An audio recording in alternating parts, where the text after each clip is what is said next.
صحابہ نبی سے دین کیسے لیتے تھے، کیسے سیکھتے تھے؟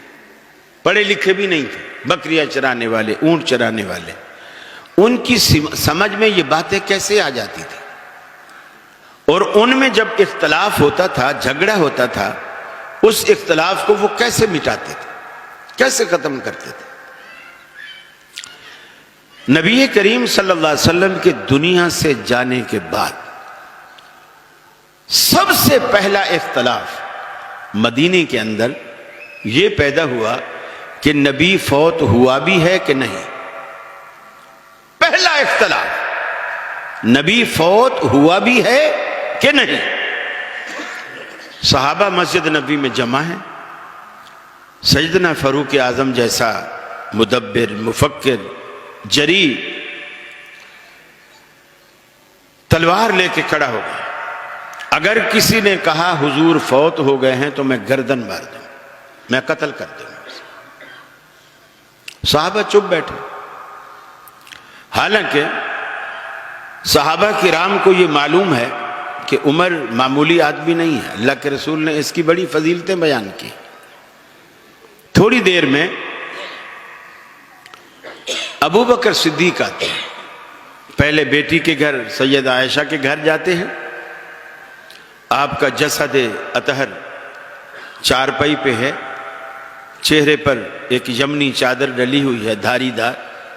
صدیق اکبر نے وہ چادر ہٹائی، پیشانی کا بوسہ دیا اور فرمایا آپ پر جو موت آنی تھی وہ یہی موت ہے، دوسری موت نہیں آئے گی، یہی ہے جو آ چکی ہے۔ پھر مسجد میں آئے، جیسے مسجد میں آئے حضرت عمر کو بپھرا ہوا دیکھا، تلوار لیے کھڑا ہے اور شور بچا رہا ہے کہ کسی نے کہا نبی فوت ہوئے تو میں گردن اڑا دوں گا اس کی۔ نبی بلا فوت ہوتا ہے؟ یعنی یہ صدمہ اتنا بڑا تھا کہ عمر جیسا بہادر آدمی بھی حواس باختہ ہوا۔ صدیق اکبر آئے اور کہا اجلس یا عمر، عمر بیٹھ جاؤ، نہیں بیٹھے۔ دوبارہ کہا نہیں بیٹھے، سے بارہ کہا نہیں بیٹھے۔ حضرت ابو بکر صدیق خاموشی سے گئے اور ممبر رسول پہ کھڑے ہو گئے۔ ممبر رسول پہ کھڑے ہوئے اور جو حضرت ابو بکر صدیق نے بات کی وہ حضرت عمر کے بالکل خلاف، یعنی مشرق اور مغرب کا فرق، زمین اور آسمان کا فرق، رات اور دن کا فرق۔ صدیق اکبر نے کیا بات کی؟ فرمایا من کان یعبد محمدا فإن محمدا قد مات۔ تم میں سے جو بھی محمد عربی صلی اللہ علیہ وسلم کی عبادت کرتا تھا، ان کو اپنا معبود مانتا تھا، وہ سن لے فإن محمدا قد مات، اس کا معبود آج فوت ہو گیا۔ ومن كان يعبد الله فإن الله حي لا يموت، اور جو اللہ کی عبادت کیا کرتا تھا وہ سن لے کہ اس کا معبود زندہ ہے، اور ایسا زندہ ہے لا يموت، اس پر کبھی موت نہیں آئے گی، کبھی موت نہیں آئے گی۔ صحابہ کرام دونوں کے دعوے سنتے ہیں، دونوں کے متضاد دعوے۔ ایک کہتا ہے نبی فوت ہو گئے، دوسرا کہتا ہے نبی فوت نہیں ہوئے۔ دونوں متضاد دعوے صحابہ کرام کے سامنے آتے ہیں۔ صحابہ کسی کی تائید بھی نہیں کرتے، کسی کی تکذیب بھی نہیں کرتے، چپ بیٹھے ہیں۔ نہ عمر کو کہتے ہیں کہ تو غلط کہتا ہے، نہ ابو بکر سے کہتے ہیں کہ تو غلط کہتا ہے، نہ عمر سے کہتے ہیں کہ تو صحیح کہتا ہے، نہ ابو بکر سے کہتے ہیں کہ تو صحیح کہتا ہے۔ جبکہ صحابہ کو یہ بھی معلوم ہے، اللہ کے رسول نے فرمایا تھا لو کان بعدی نبی لکان عمر، اگر میرے بعد کسی پیغمبر کے آنے کی گنجائش ہوتی تو عمر ضرور پیغمبر ہوتا، عمر ضرور پیغمبر ہوتا۔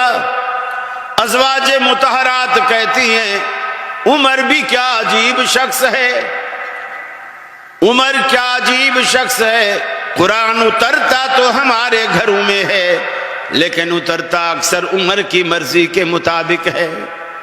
عمر جو بات پسند کرتا ہے اللہ اسے قرآن کی آیت بنا کر نازل کر دیتا ہے۔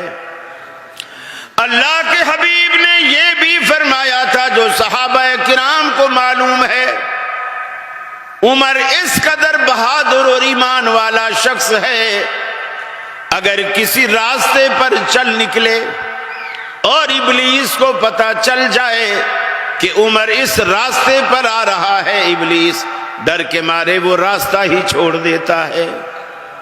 اس قدر ایمان۔ اللہ کے رسول نے فرمایا میں نے خواب دیکھا کچھ لوگوں نے کرتے پہن رکھے ہیں، کسی کا کرتا سینے تک، کسی کا ناف تک، کسی کا گھٹنے تک۔ میں نے عمر کو دیکھا کہ سر سے لے کر پاؤں تک پورے کا پورا اس لباس میں چھپا ہوا ہے۔ صحابہ نے عرض کی اللہ کے رسول اس کی تعبیر آپ کیا دیتے ہیں؟ آپ نے فرمایا کہ اس کی تعبیر عمر کا علم ہے، جس نے پورے کے پورے عمر کو ڈھانپ رکھا ہے، یعنی پورا عمر اپنے علم میں ڈھپا ہوا ہے، چھپا ہوا ہے۔ اور صحابہ کو یہ بھی معلوم ہے، اللہ کے حبیب نے فرمایا تھا دنیا میں جس نے بھی مجھ پہ احسان کیا تھا میں سب کے احسانوں کا بدلہ دے چکا۔ ابو بکر ایک ایسا شخص ہے اس کے اتنے مجھ پر احسان ہیں کہ روز آخرت اللہ ہی اس کو بدلہ دے گا، میں دنیا میں اس کا بدلہ نہیں دے سکا۔ صحابہ کرام کو معلوم ہے، صحابہ کو یہ بھی معلوم ہے۔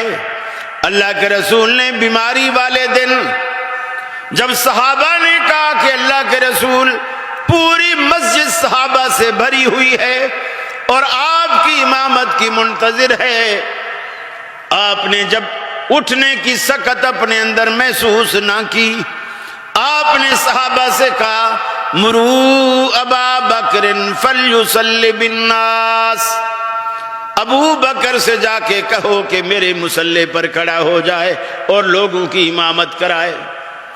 صحابہ کرام کو دونوں کے مرتبے، دونوں کے درجے، دونوں کی فضیلتیں معلوم ہیں، لیکن صحابہ چونکہ شخصیت پرست نہیں تھے، سنیے اس بات کو غور سے، صحابہ شخصیت پرست نہیں تھے۔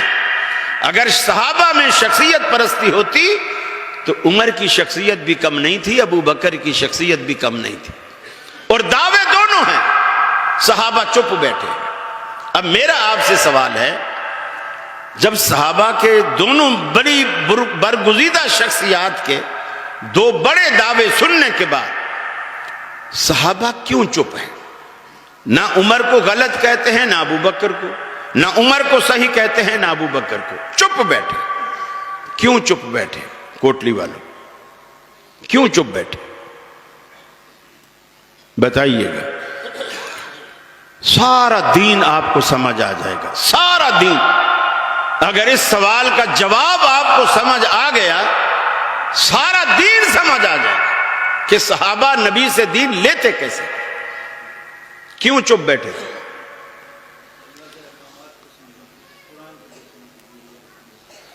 جی جزاک اللہ۔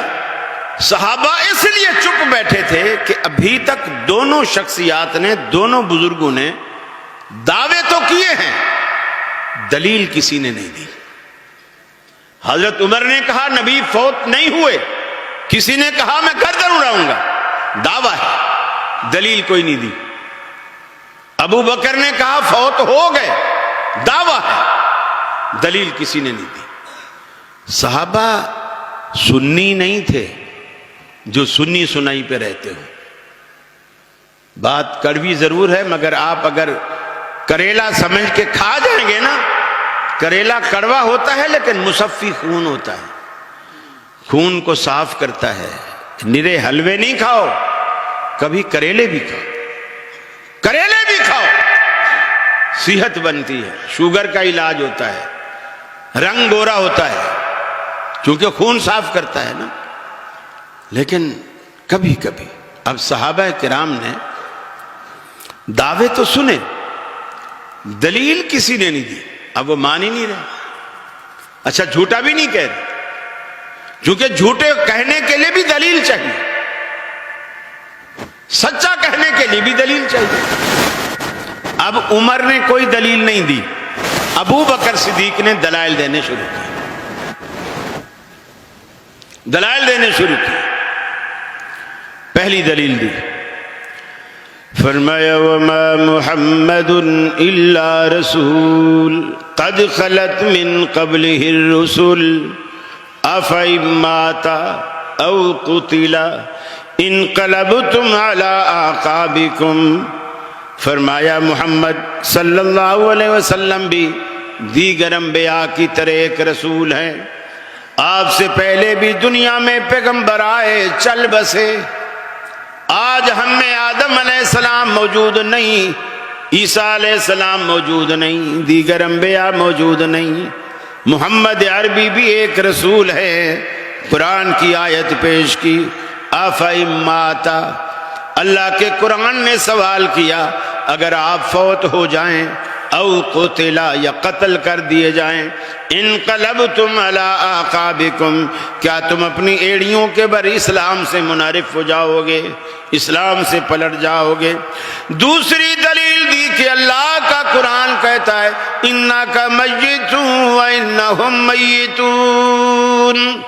اے حبیب آپ پر بھی میت کا اطلاق ہونے والا ہے، اور یہ کافر جو دن رات آپ کی موت کی دعائیں کرتے ہیں یہ بھی تو مرنے والے ہیں، یہ کب تک رہیں گے.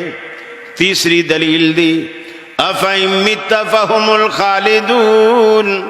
اے حبیب اگر آپ دنیا سے چلے جائیں، فوت ہو جائیں، تو یہ آپ کی موت کی دعائیں کرنے والے کیا ہمیشہ کا پٹا لکھوا کر آئے ہیں؟ کیا یہ ہمیشہ رہنے والے ہیں؟ انہوں نے بھی تو مر جانا ہے. سیدنا فاروق اعظم نے قرآن کی آیات سنی، ابو بکر کو کچھ کہنا نہیں پڑا. فاروق اعظم نے اپنی تلوار کو نیام میں ڈال دیا، خاموشی سے بیٹھ گئے. صحابہ کہتے ہیں ہمیں یہ آیات ایسے بھول چکی تھی، جب صدیق اکبر کی زبان سے سنا ہمیں یاد آنے لگی، اور ایسا لگا جیسے یہ قرآن اترا ہی ابھی ہے، قرآن اترا ہی ابھی ہے. صحابہ کا اختلاف ختم، جھگڑا ختم. کس پر؟ دلیل پر.